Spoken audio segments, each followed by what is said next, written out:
Thank you so much. In addition to our featured speaker, we're honored to have some local elected officials and the representatives joining us today. I just want to thank you for making the time for attending our session today. And if you are an elected official or someone from an elected official's office, would you please stand and be recognized? Thank you.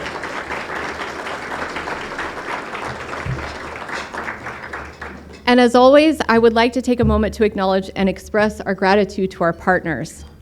A special thank you to all of our ongoing OC Forum sponsors. Your generosity and commitment are what really make our programs possible. So we really appreciate your support. A very special thank you also to UCI and UCI Health.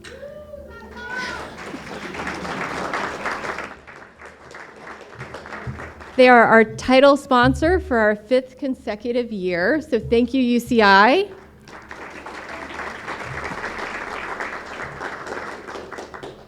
And additionally, I would like to, as a Titan for life, recognize our partnership with Cal State Fullerton, without whom, thank you, without whom today's event would not be possible. So before we begin our program, I would like to invite my friend Elva Rubalcava to the stage, or actually to the podium first. So as many of you know, Elva wears many hats in the community. She not only serves as the Associate Vice President of Cal State Fullerton for Government and Community Relations, she's also on our board at the OC Forum. And fun fact, she used to sit next to me in the office at Disneyland. So Elva is a very close friend, great friend, and it's my pleasure to introduce her. Elva.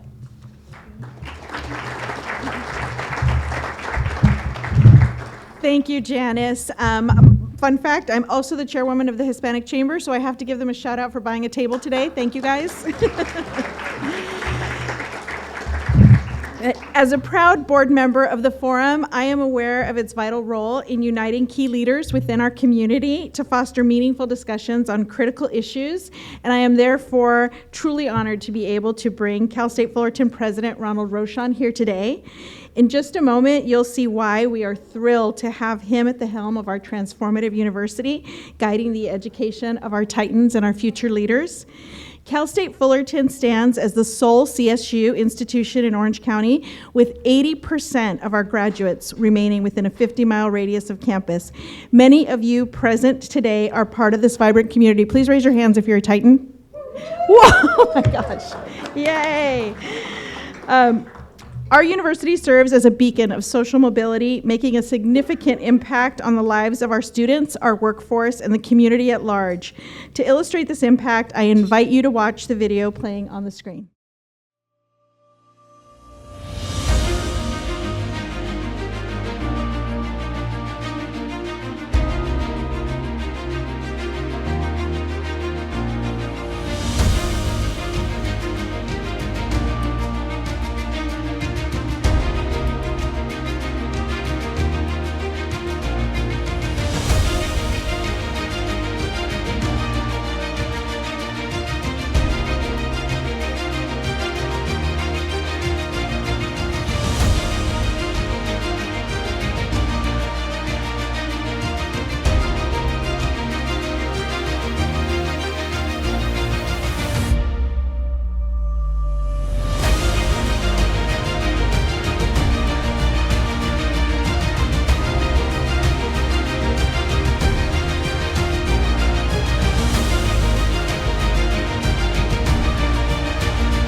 It is now my pleasure to introduce today's moderator and friend.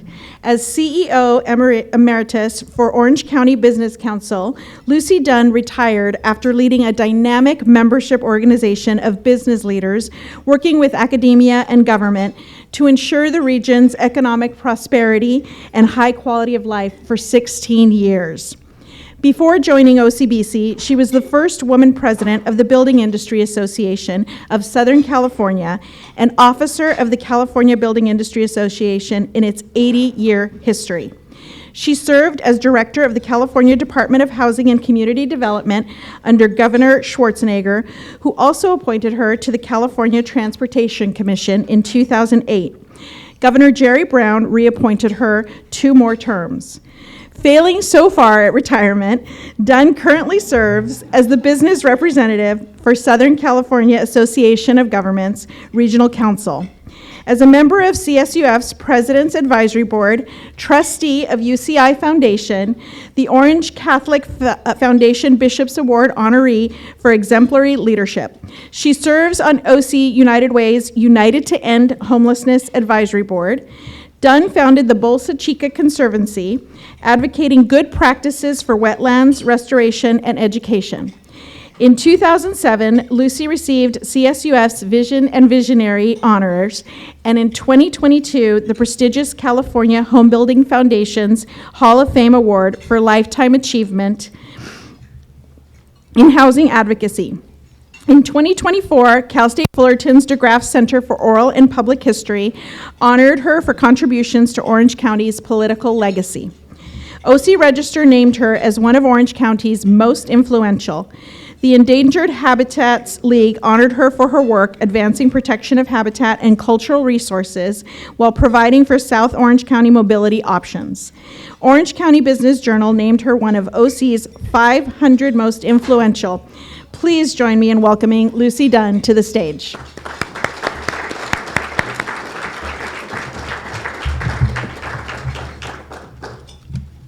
thought I gave her the short bio. Thank you so much. Thank you so much. Okay. Oh, good. We're going to do this. Thank you. That's great. Thank you. Thank you. All right, that's better. Thank you so much for that lovely and kind introduction. I really appreciate it. It's a great honor to be out and about, actually dressed up in retirement. I am not sitting at home in sweats and seeing all my friends after being gone for a bit here. So it's just a great pleasure to be with you today and with our fabulous guest, Dr. Ronald Rochon. It's wonderful. So let me give you a formal introduction for our president. Do you have the short bio? I have not a short bio. Make it short. I will please. make it short. Okay, all right. President Ronald S. Rochon assumed the presidency of Cal State Fullerton in July 2024, becoming the university's 10th president since its founding in 1957. With over 30 years in higher education, Ron has dedicated his career to educational excellence, student success, access, and equity. Dr. Rochon leads the university's collaborative and innovative efforts in Fullerton Forward, Cal State Fullerton's 2024-2029 strategic plan, which aims to empower students, faculty, staff, alumni, and community partners to pursue creative and varied practices supporting the university's diverse backgrounds, identities, and experiences, and consider access and engagement for all in the Titan community. That one sentence is like an entire strategic plan in one sentence. It's amazing. The collaboration distinguishes Cal State Fullerton as a model institution and amplifies its impact in our community. Dr. Rochon's leadership has fostered service and academic advancement among a multitude of international communities. Through his work, he's increased international awareness, acceptance, and understanding of cultures from all corners of the globe. He's a first-generation college graduate, earning a bachelor's degree at Tuskegee University and master's and doctoral degrees from the University of Illinois at Urbana-Champaign. His doctoral work was in educational policy studies with an emphasis on educational history and policy analysis. Let's give a warm Orange County welcome to Dr. Ronald Rochon. great. So let's begin a little bit. That was the nice formal bio. How about a little, what did we miss? And maybe tell us a little bit about your family, personal interests. Give us who Ron is. Okay. All right. Well, first of all, let me just say good afternoon to everyone. You all, I need you to know right now that I am jealous because you all are eating. Man, first of all, you're so good, Dick. You're so good to me. You know, let me begin by thanking each of you for coming out and just providing some time with us and providing this, what I consider to be an honor. When people come together and provide you an opportunity to maybe just share a little bit about who you are, I don't take that for granted. So thank you so much for your time. Real quickly, for those of you who don't know, I am a proud resident, born and raised on the south side of Chicago. I am all things Chicago. And it's interesting, I will share this with you, that I'm always reminding people, because I know that the narrative for many urban communities across our nation are not very favorable. Chicago being one of them. You know, there's been a lot of reports about gun violence on the south side. And I tell people that it is one of the most important spaces of my life. And I tell people that I am not in spite of, I'm because of the south side. And so I want to let you know that my father was a cop for 30 plus years in Chicago. My mom did all kinds of things, you know, throughout her life to help make ends meet within our house. I'm the oldest of three. I'm the first to go to college in my family. And also, I will tell you that I am also extremely in love with animals. I grew up wanting to be a veterinarian at one point in my life. You know, my mother allowed me to bring everything home, from snakes to mice to cats to dogs. You name it, I brought it in our house. That's why you love a mother, okay? Because she provides you with that opportunity. And then I guess one other thing I'll share with you all. I'm the proud husband of, I belong to Lynn Rochon. You know, when you go home, people say that's Lynn's husband. I'm never Ron. And we have 2 young adult children. Our son Allende, who's 27. I'll give you a little factoid about my son. He's been a doctoral student at Illinois for the last 6 years, working on his master's and PhD. He just successfully defended his PhD dissertation last Saturday. Yeah. I am so happy. I am trying to get that son of mine off the payroll. So anyone looking for someone, please help me, okay? Our daughter Nia, she's 25 years of age. She's just completed her MBA. And both our children, they're going to be moving to Southern California come this fall, you know, so I'm looking forward to that. Last but not least, the life of my joy of my life, life of my joy. Joy of my life is Lynn Rochon. She is in Indiana recovering from a major foot surgery. She is going through rehab right now, so she'll be back, I guess, in about another 4 months. The doctor's going to give her a clean bill of health. I keep telling people that they had a cut on her foot, and Nina said, you need to be clear. They didn't amputate your wife's foot. They had to do surgery on her foot, you know, so she's doing much, much better. For those of you who don't know, my wife was suffering from something that some people actually find to be very common. It's called old ass foot disease. Yeah. I told my wife, we got old ass feet, right? Yeah, I told her. So she's doing better though. She's doing better, and she can't wait to come see you guys and everything. So that's a little bit about me. That's awesome. So do you maintain a home still in Indiana? Oh yes, yeah. Well, you know, we have a home in Newburgh, Indiana, and we're going to hold on to that house. You know, that's our property. Yes. Lovely. Yes. That's great. So you're a year now into this role at Fullerton and new to Southern California. How has this transition been for you? Are there any surprises or favorite discoveries so far? Yeah, you know, there have been a lot of discoveries. I think that one of the things that I would stress that I think that quite often folks take for granted here because you live it is the diversity here. You know, I came from Indiana, Southern Indiana. I was there for 14 years. And there is diversity even among kind of a monolith, if you will, with regard to physical appearances. There's still diversity, but to come here, I was teasing Nina about this the other day. I go to Costco quite often to buy supplies for the house, and I'm walking through Costco, and easily I heard 7 different languages being spoken. You know, that's a celebratory moment.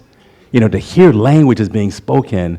to hear culture being celebrated, to see people living among one another in a way in which there's beyond civility, but there's true camaraderie. There's true, genuine interest in one another.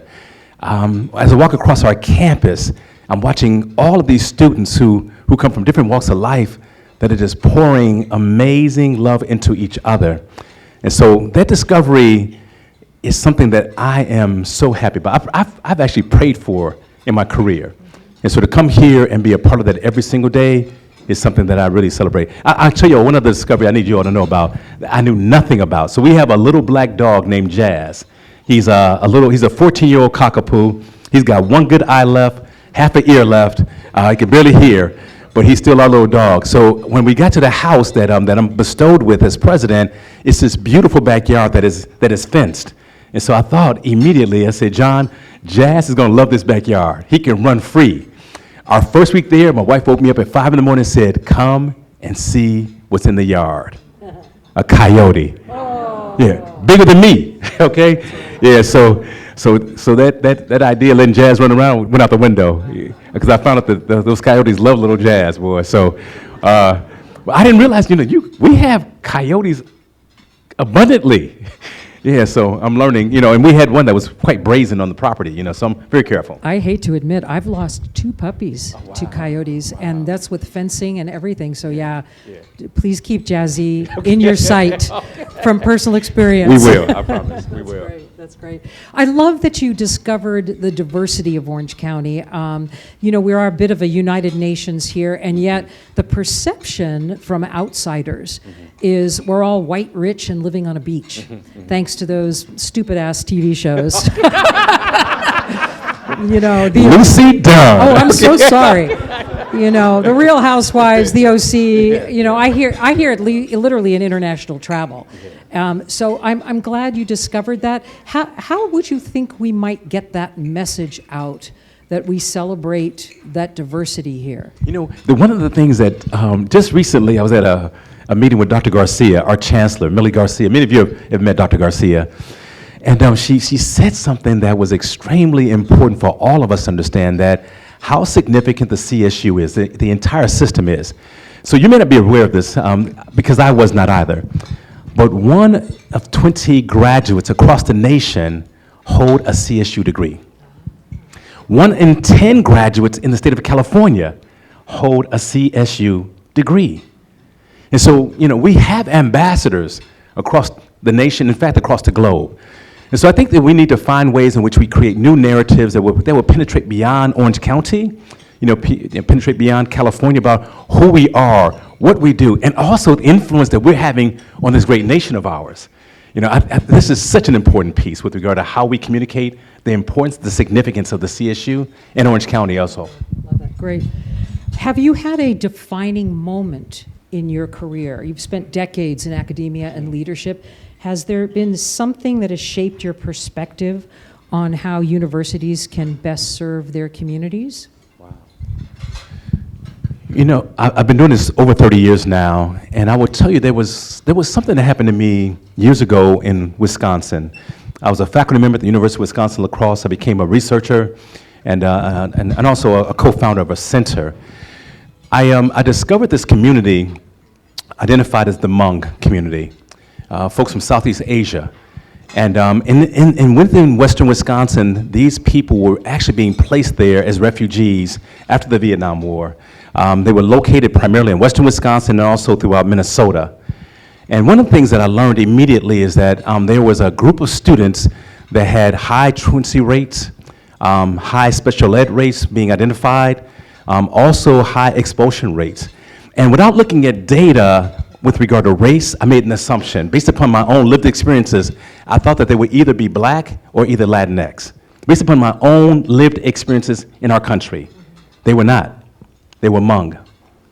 And so we found out immediately, my colleague and I, his name is Clifton Abe, he's a Japanese scholar, Japanese-American scholar, and we decided that we were gonna go ahead and write some Title VII grants.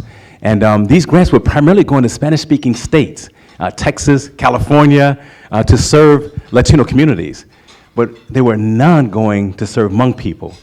And our goal was to actually create Hmong teachers to serve as ambassadors for these children who were attending the schools that weren't doing well. Now, real quickly, I asked superintendents what they were doing with regard to servicing this, and I was told that, well, Hmong people don't want to be teachers.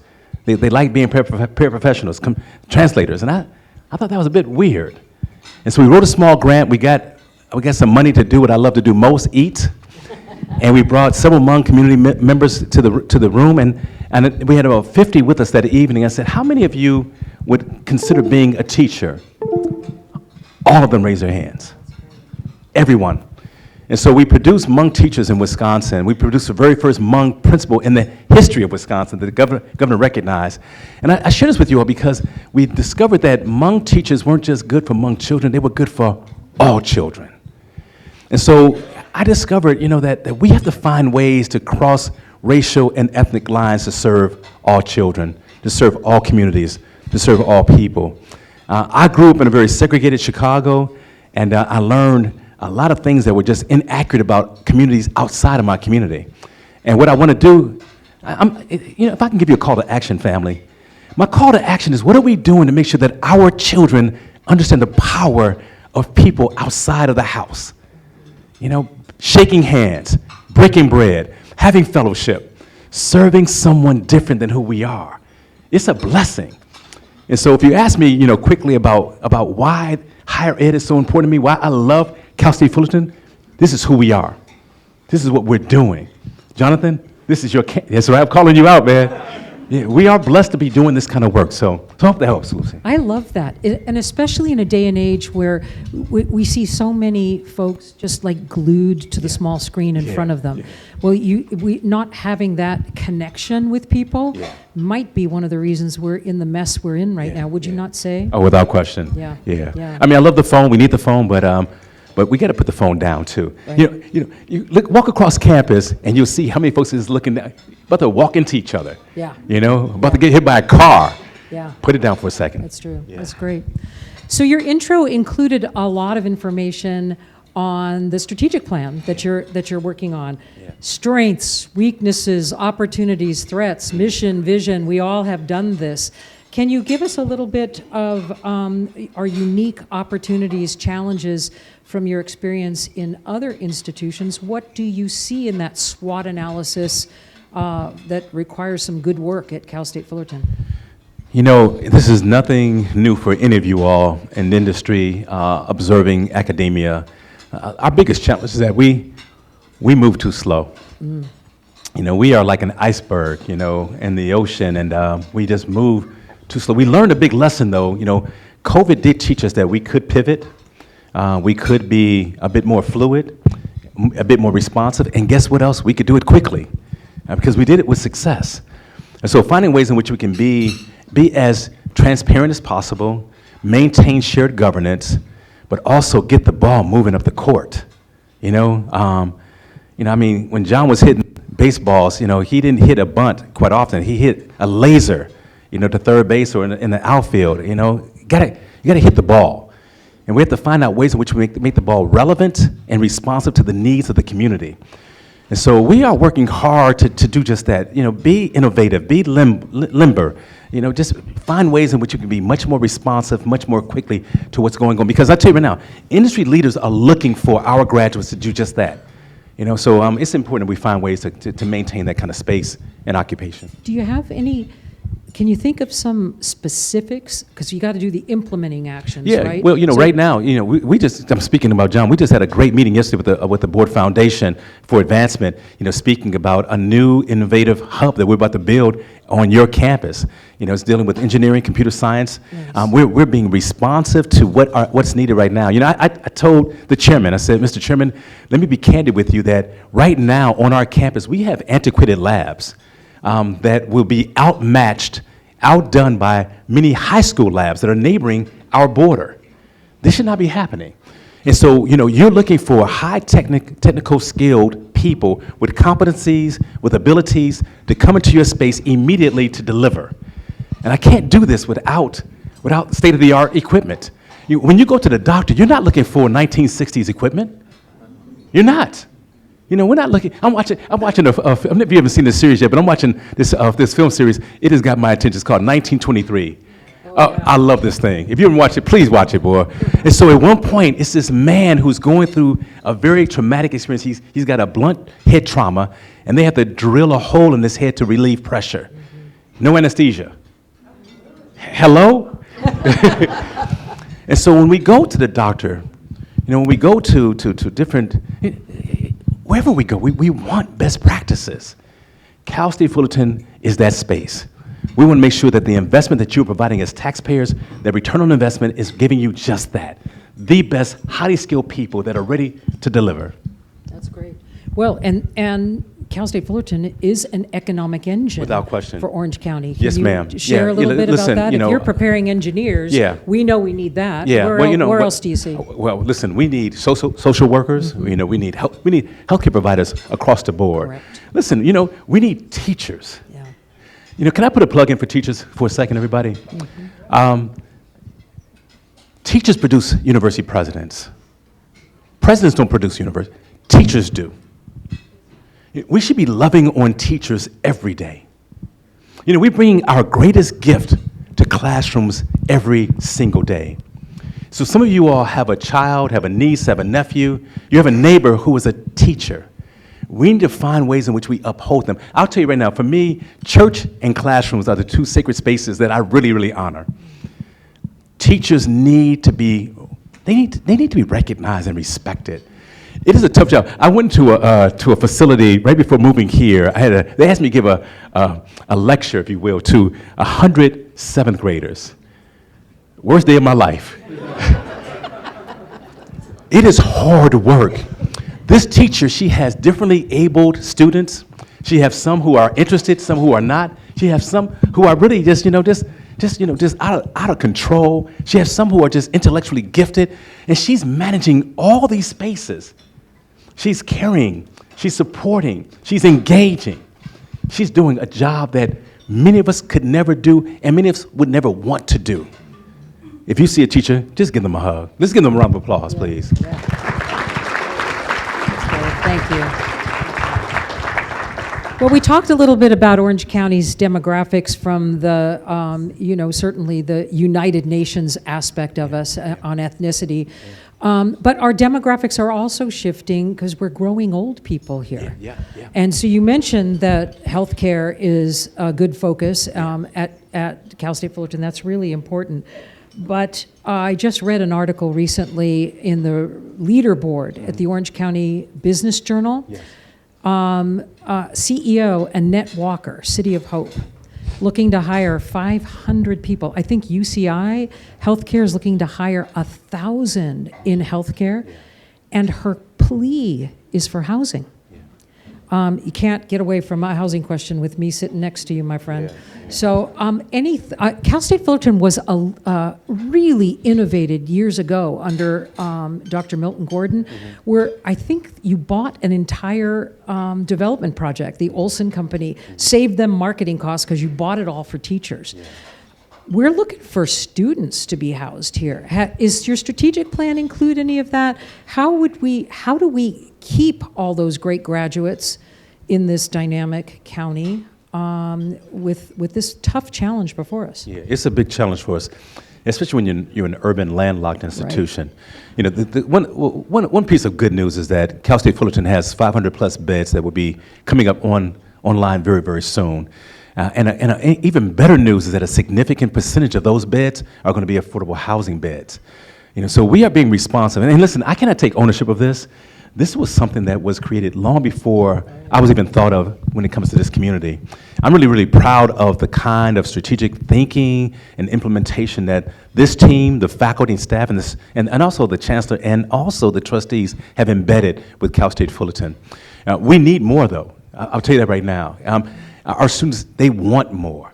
And so finding ways in which we can, partner with communities. I was asking Alex Porter. I know he's in here somewhere. Where's Alex? I know. Oh, there he is over there, trying to hide. Yeah, eating. But we're talking about ways in which we can actually partner with other agencies in town, finding out ways in which we can, occupy other kinds of, living spaces.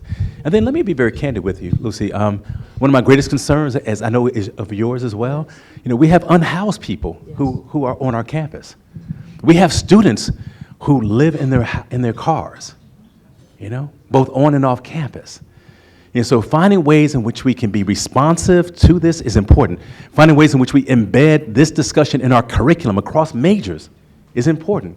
I don't care if you're a physics major or a poetry major, we should be talking about these matters, these issues. These are our people. And I wrote an article last year, and it was really about an unhoused man. I was in Washington, D.C. Vincent, I just left a meeting, and I was scurrying to another meeting like everyone else, and I come up to this African-American man who can't be any more than 30 years of age, and he's curled in the fetal position on the ground, and you can see part of his backside exposed in a big plastic bag.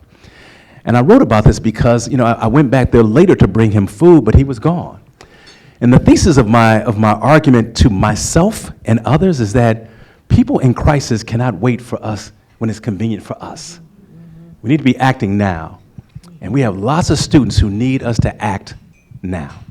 Yeah, it's interesting. I just think it's a testament of such bad thinking that our legislature is literally thinking about how to legalize living in your car if you're a student in a parking lot of a college or university. I mean, that is just wrong-headed.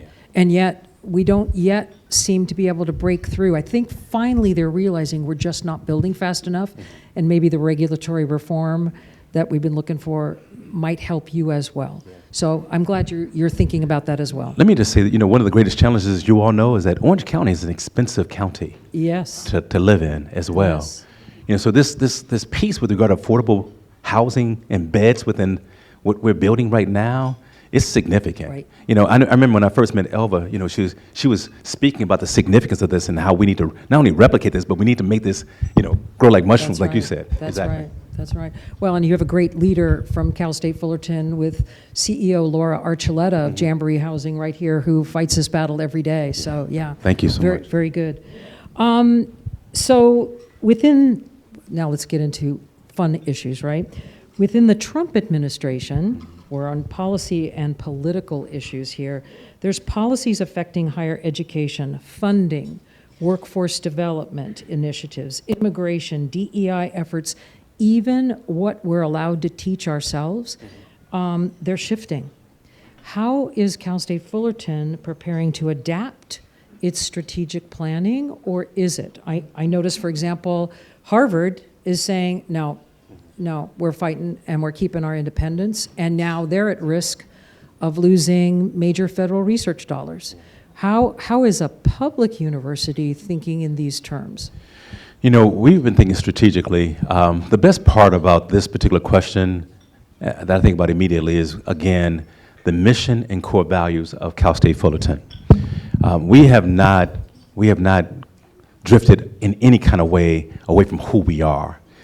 This is the best news. I will tell you that regardless of the title of what initiative any administration may be putting forward, when you are developing a mission and a core set of values that the faculty and the staff buy into, that you teach your students, I don't think we have much to worry about in that particular space. Now, what we do need to be concerned about is compliance. Right. Ways in which we maintain compliance as an executive order comes forward.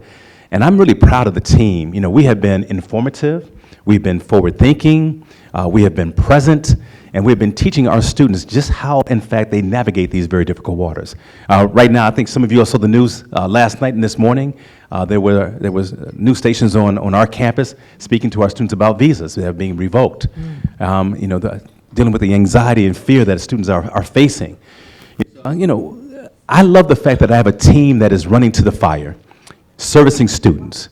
I'm looking at Vincent Vigil right here, and Liz. These are individuals. This is just part of the team that are running and making sure that our students have the clear understanding of what it is that we can provide. Kim Shiner's, her team provided cards, with names across campus so students would know who to call immediately if, in fact, they were detained or stopped. These pieces they're real. They're impacting us. We have students who have visas revoked right now, and we don't have a lot of data on why yet.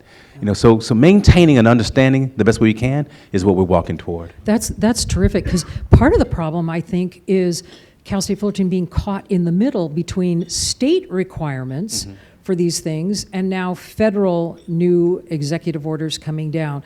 So you have to kind of balance both sides, but do you have... Well, there's one more leg, Yeah, on yeah. that stool, and that's the system. Uh-huh, Yeah, so I'm now part of a 23 campus system. right. I've always been a president, prior to coming here.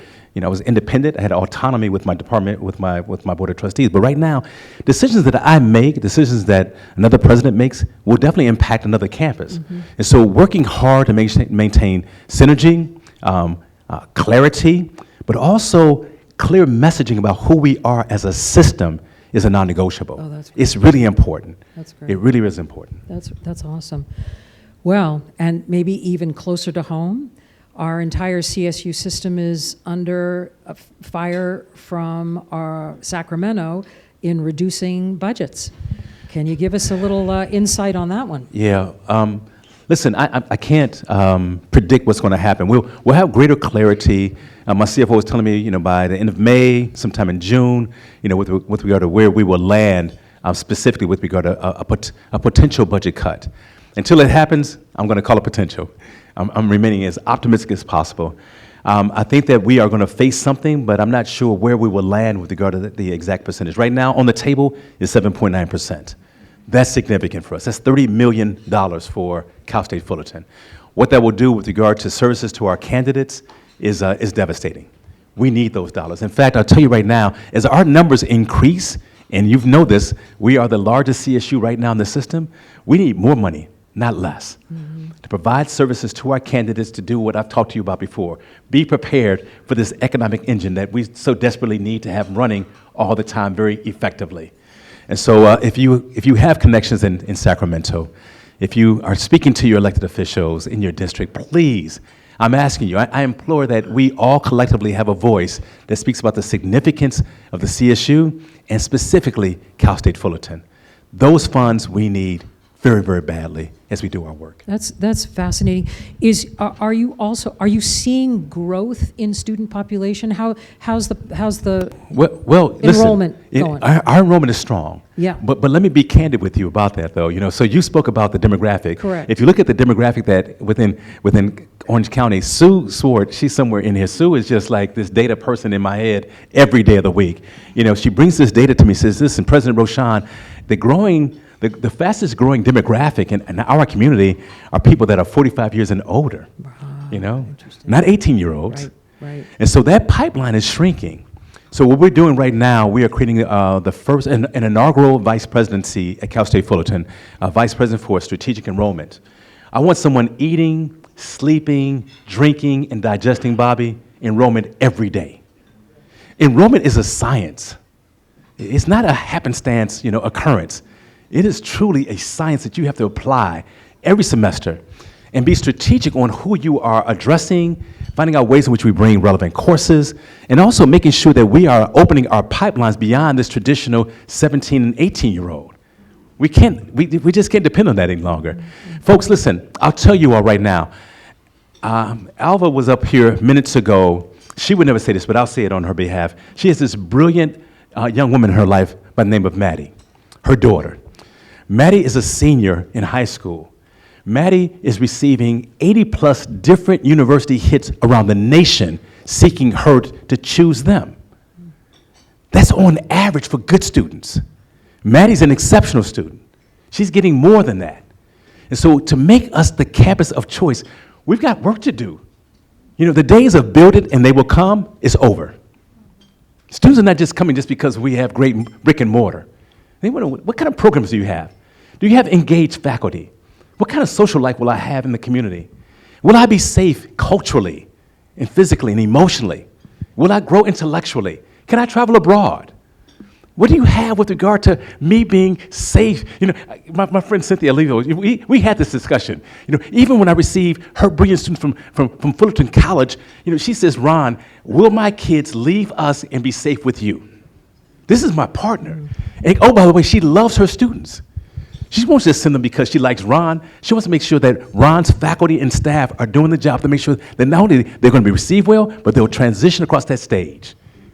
And also, oh, by the way, if they have a good time here with that kind of experience, they may in fact stay here and be taxpayers in Orange County as well. This is a science. Yeah. And we have to be intentional about how we engage people. I'll close with this. I tell everyone this. Treat the students the way you want your own child treated. You don't have children, the way your niece treated, your nephew treated. If you don't have a niece or nephew, your neighbor, you love somebody. You gotta like somebody. You know, listen. My wife gets tired of me when I go to restaurants and I ask for something, especially when I'm taking it away from the restaurant. I said, please prepare my meal like you're preparing it for someone you love. Yeah, yeah. Yeah, and I mean it. And I don't assume you love everybody or you love your mother. Whoever it is you love, make mine like that. I'm selfish, you all. I am very selfish. I opened this up with my two children. They're young adults, Allende and Nia, and I want a different life for them, and not just financially, but socially and emotionally. You know, my wife and I, we've experienced some racism growing up. It hasn't been good. It hasn't been nice. I thought as a father I would be able to protect my own kids from this, and I'll tell you that I failed. I want us to stop failing. You know, we have babies being born today. What can we do differently to bring love and civility and kindness and empathy that's intentional? That's intentional to the table. Babies are born at genius level. They leave their mother's womb at genius level, and guess what we do? We dummy them down. We teach them hate. We teach them fear. We teach them the kind of questions that should never come out of our mouths. We dummy them down. I look at these young folks who I thought were students. You know, these are actually old women over here. I am just so proud to meet you all and hear what you're doing with your lives. And so, you know, I don't want to be preachy, but I believe in this. This is a responsibility. What we have before us in this room is a blessing to serve other people. That's what we should be doing, you know, in our roles. I love it. A beautiful philosophy. I also know that, you know, this is you get me fired up now. Yeah, I know. Okay. I want to say preach. Keep preaching. This is a pretty sophisticated audience. They know that K through 12 schools are funded through Prop 98 and get guaranteed funding no matter what. And that the UC and the CSU system has to fight every year to make sure you get protection. But the other arrow in your quiver that I see with other universities as well is the private philanthropy. Can you? You've got an audience out here and a lot of alumni out here. What are we doing to increase engagement from our alumni, and are they stepping up to help fund the gap? Yeah, thank you. I've said your name like 17 times, John, you know, because your role is so important with us as serving as chair. We just had an amazing meeting yesterday, and I'll tell you right now, our chairman was asking just those questions. Kim Shiner, our vice president, is creating some new engagement opportunities. I'll be in the Inland Empire very soon, in fact, April 22nd, I'm sorry.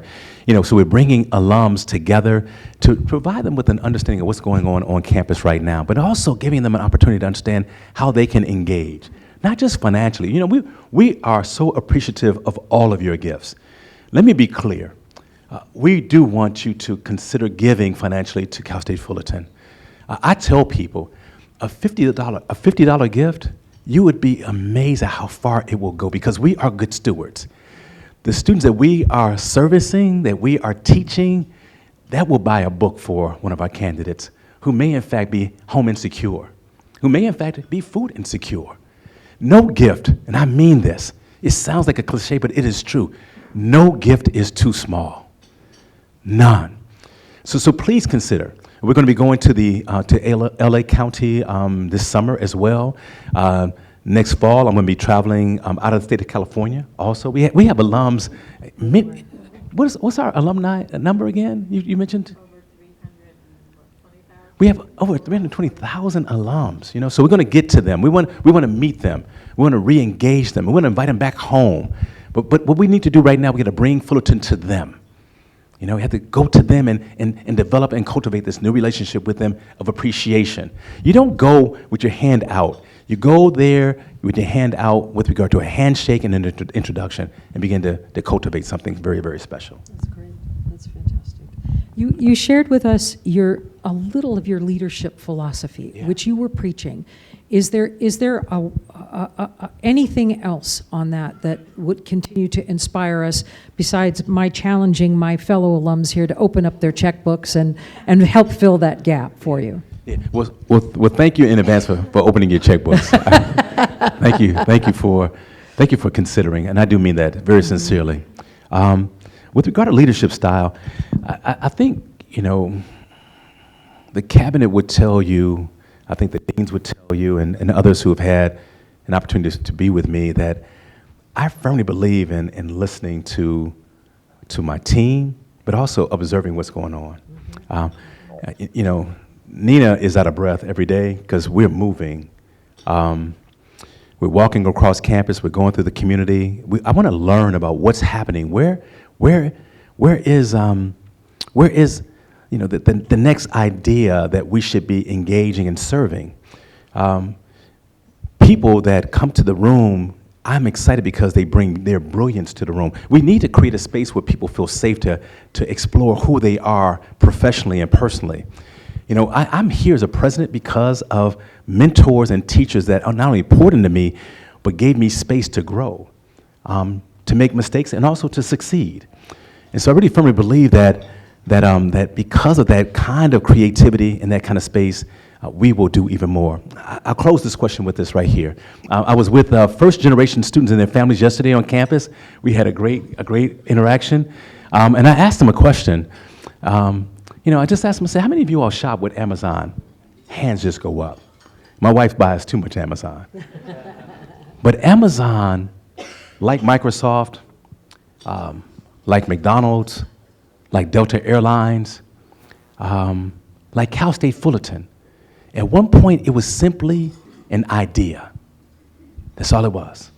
The organizations and businesses that you represent, that's all. It was an idea at one point.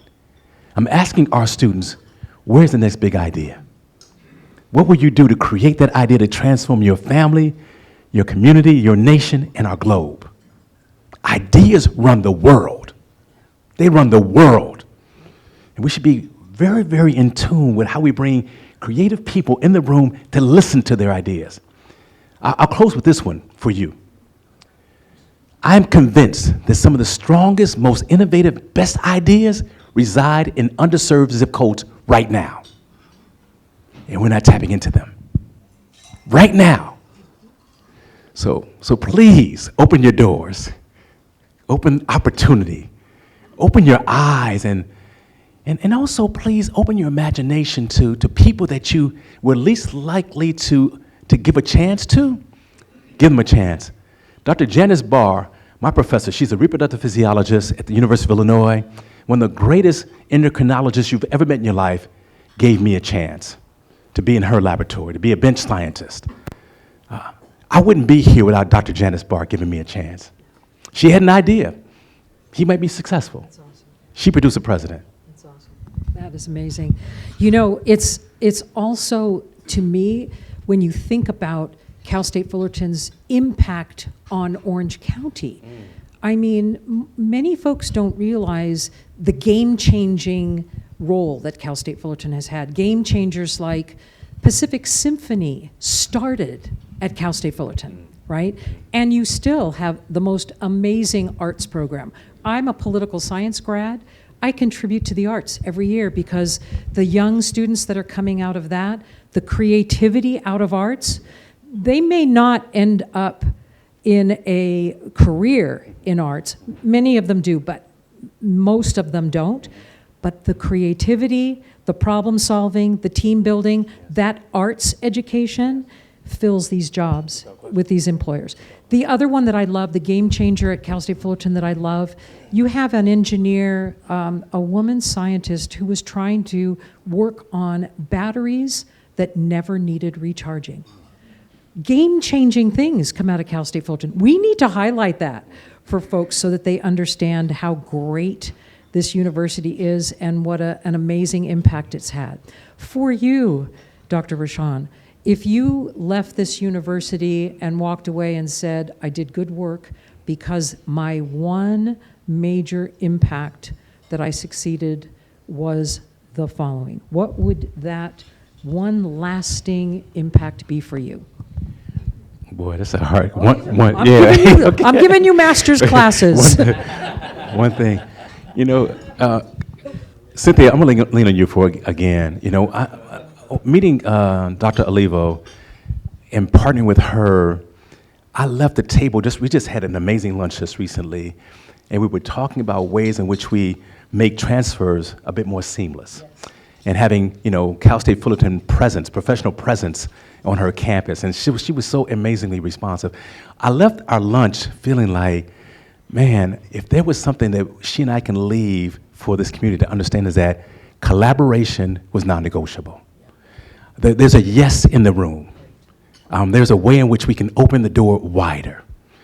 I'm not sure how many of you all know this woman, but this is an amazing brain over here.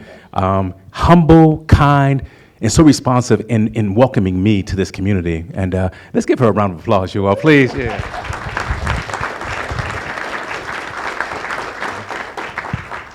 Yeah, collaboration is important, you all.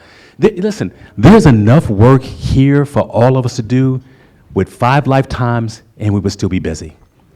So we need not hoard territory. We need not be so mean and so concerned that he or she is taking away from my ability. Collaborate, please. Find ways to build synergy and opportunity.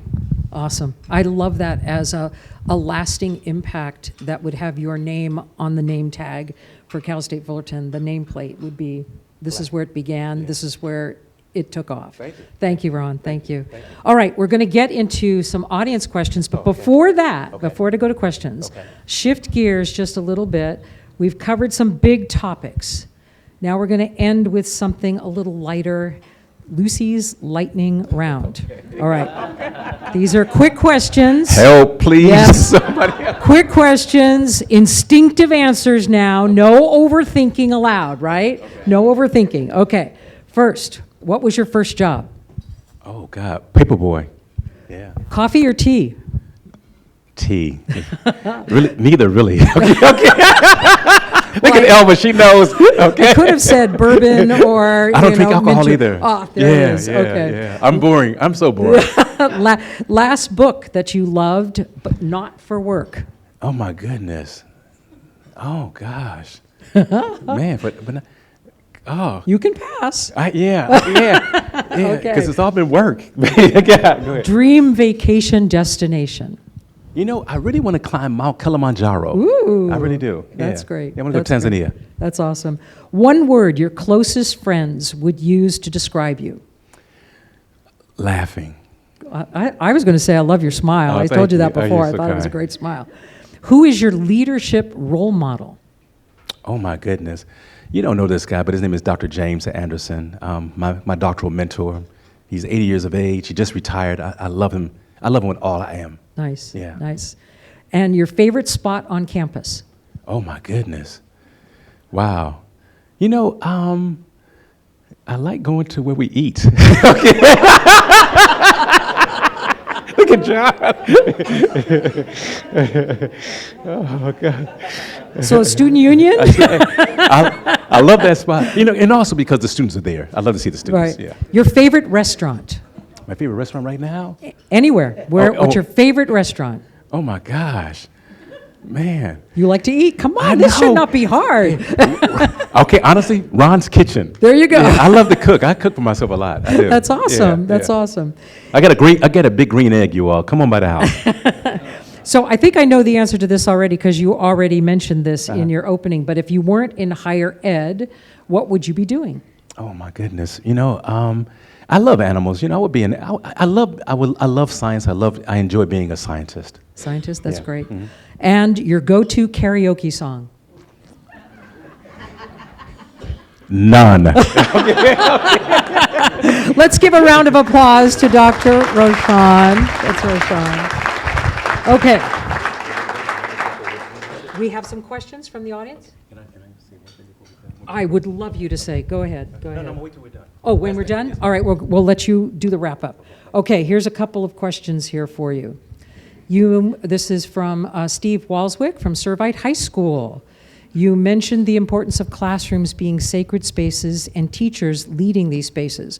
What should current and future teachers reflect on and grow in to be more effective and responsive to their students in today's society? That's a heavy question. Wow. Real quickly, I think that the only thing I would express upon is the significance of teachers, recognizing the diversity of the candidates that they're serving. So when I was growing up, I can tell you that the discussion around candidates who came with intellectual differences was not understood. I was watching a program last night, and it was about autism. And so there was comments being made that were not in such strong favor about families with children with autism. And then this man who graduated from college with a master's degree, whose son has autism, gets on and says, I'm a worthy citizen. So I just think that we need to maintain a very sensitive level of understanding that people, no matter who they are worthy of our attention. And I know that, I was taught so many miscues as a child. We've evolved in such a special way. Work hard. Please understand that child belongs to somebody. I tell folks, that unhoused person, that's somebody's brother, maybe for someone's father, someone's son. We walk past as if they matter not. I would tell you that I come from a community where the majority of my community was just one crisis away from being homeless. Just one. I think that many of us in this room may, in fact, have a family member or someone we know who could be just one crisis away. Just one. Look what happened to the fires. I came here, I've never seen anything like that in my life. I can tell you the fires impacted folks on our campus, lost everything. One crisis away. Let's stay humble and true to serving each other. Very good, very good. So from Steve Churm, the pandemic is 2 years in the rearview mirror. What has been the lasting impact on students, faculty, and campus culture? Anything good?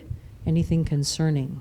Yeah, I mentioned his name earlier. I mentioned again, Alex Porter. He is my CFO. He and I talk about this a lot, and that is us working hard as an entire team at Cal State Fullerton to make sure that we maintain dignity and autonomy.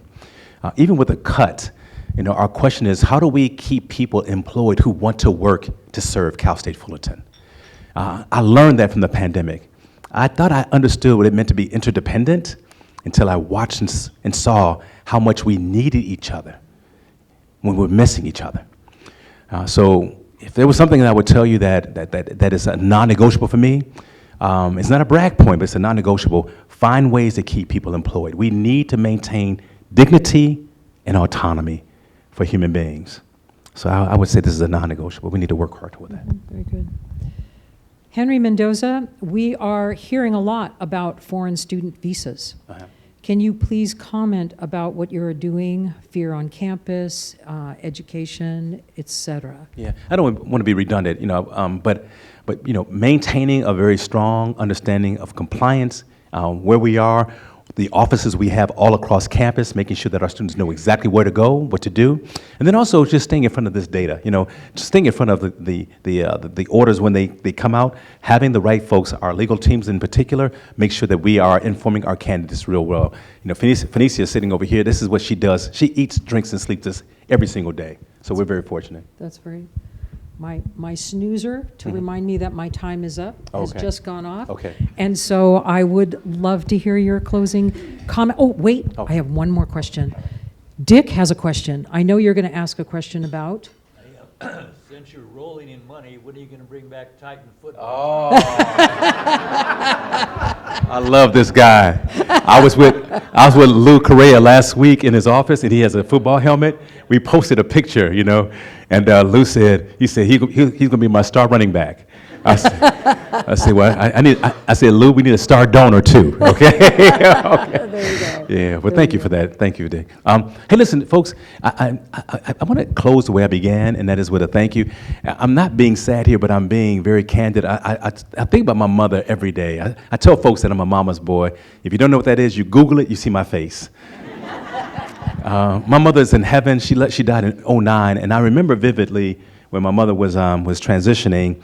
I learned a big lesson about time.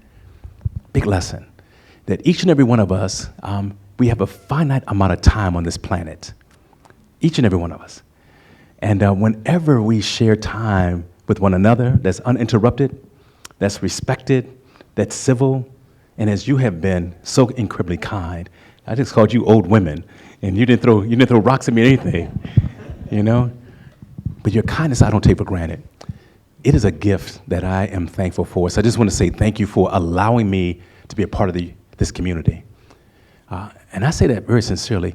In my convocation address, I mentioned to the faculty and staff that the trustees appointed me as president, but the faculty and staff allow me to come to work every day. You all decided to come here today to listen to Lucy and I pontificate. And I don't take that for granted. So thank you for your time. Thank you for your gift. Thank you for your concern and your care. Thank you for your calls. Thank you for your prayers. I'm very, very thankful. I'm blessed to be here. I am so fortunate to be allowed to sit in this seat to serve this institution at this time. Thank you very much. I love it. Thank you. Thank you very much.